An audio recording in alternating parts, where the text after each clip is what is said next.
If the Lord could change Paul on the road to Damascus, don't you think he could change you? The problem is, because Paul has like a thorn on his side, and I believe that's from pride, to keep him from being prideful.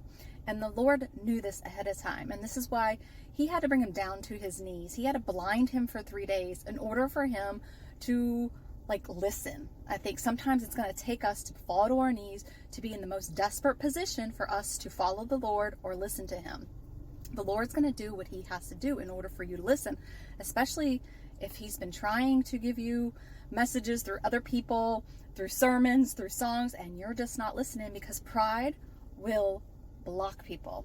And I mean block people from meaning they won't be able to receive it, they can't hear it, and that's what pride does, right? And it took Ananias to step in and help the Lord. And sometimes people have to step in and help.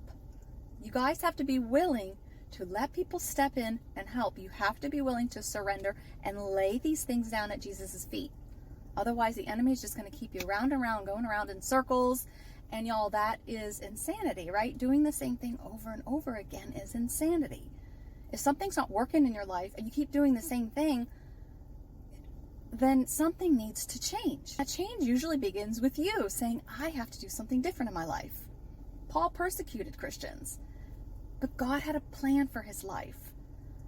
And that was to change him and bring the good news to the Gentiles. And that is so amazing that he could change somebody that persecuted Christians like that, give him a heart transformation.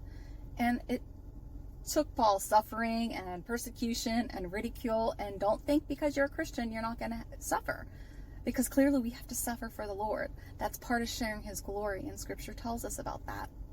So be encouraged just like Paul was on that road to Damascus. Blessings.